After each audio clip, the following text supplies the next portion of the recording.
Exercício 23.04. Item A.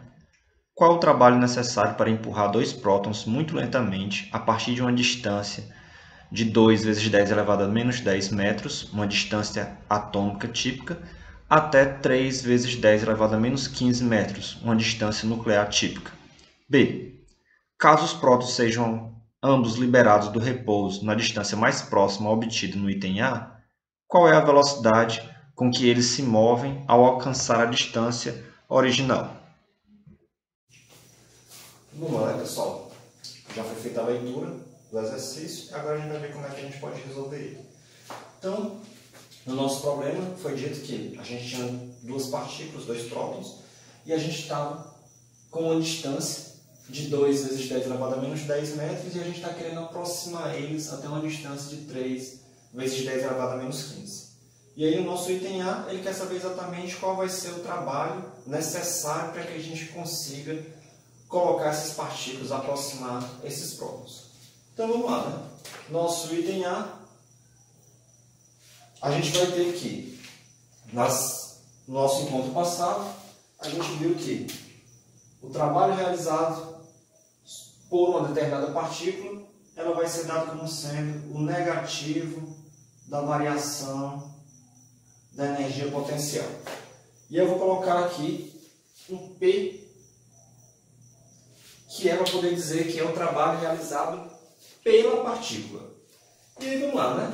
Vamos ver como é que a gente faz para poder calcular esse daqui. Nesse caso, a gente está trabalhando com a energia potencial elétrica.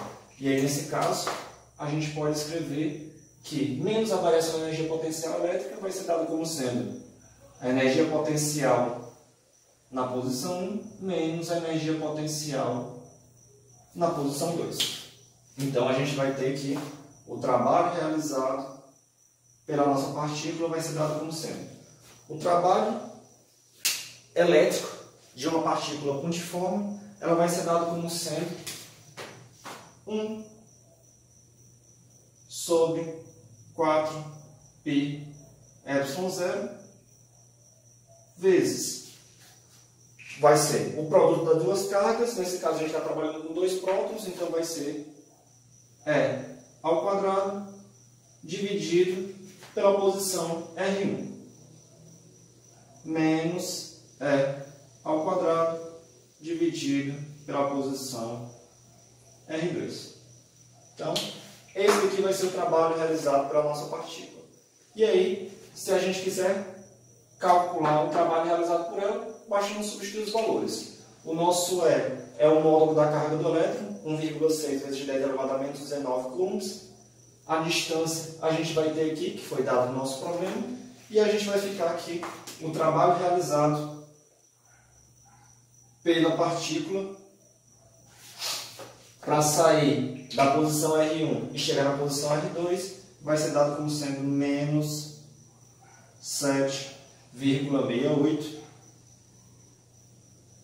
vezes 10 elevado a menos 14 joules. Esse aqui vai ser o trabalho realizado pela partícula se ela estivesse se deslocando sujeito simplesmente às forças conservativas. Só que nesse nosso problema, a nossa partícula ela estava, digamos assim, parada e você foi empurrando ela lentamente até ela chegar nessa distância aqui.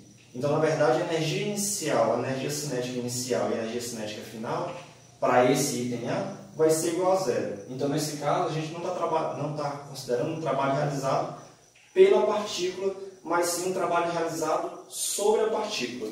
E aí, a gente vai ter aqui o trabalho realizado sobre a partícula, ela é dado como sendo o negativo do trabalho realizado pela partícula. E aí, para esse nosso caso aqui, a gente vai ter exatamente um valor de 7,68 vezes 10 a menos 14 joules. Essa daqui é a resposta do nosso item A, em que ele pergunta qual deve ser o trabalho realizado sobre a nossa partícula. No item B, ele já pergunta algo um pouco diferente. Ele já diz que, caso os prótons sejam liberados do repouso, qual vai ser a energia a partir da posição R2, qual vai ser a energia cinética, qual vai ser a velocidade da sua partícula quando ele atingir a posição R1. E aí, nesse caso agora, eu não estou utilizando uma força que vai movimentar lentamente a sua partícula. Nesse caso aqui agora, a nossa força, nossas partículas vão estar simplesmente sujeitas a uma força elétrica, consequentemente a uma força conservativa. Se eles vão estar sujeitos a uma força conservativa, a gente vai ter que a energia mecânica deve ser conservada. Se a energia mecânica deve ser conservada, a gente vai ter que a variação da energia potencial, ela tem que ser dada como sendo o negativo da variação da energia cinética. Detalhe, nesse caso aqui, a sua energia cinética, como as duas partículas são idênticas, ela vai ser distribuída uniformemente para as duas partículas. Então, nesse caso, a variação da energia cinética total vai ser dada como sendo menos 2 vezes a variação da energia cinética para cada uma das partículas.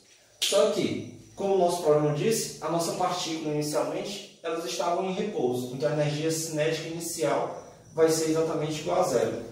Então, a gente só vai ter energia cinética final. Variação da energia potencial. Nesse caso aqui, a gente vai ter que a nossa energia potencial, a variação da energia potencial, é exatamente igual ao nosso trabalho realizado para a nossa partícula, só que com sinal negativo. Veja aqui que o trabalho realizado pela partícula é a variação da energia potencial. Nesse caso aqui, a gente vai ter que a nossa partícula ela está se afastando em uma determinada direção, o deslocamento dela é se afastando uma da outra, e a força entre elas também é afastando uma partícula da outra.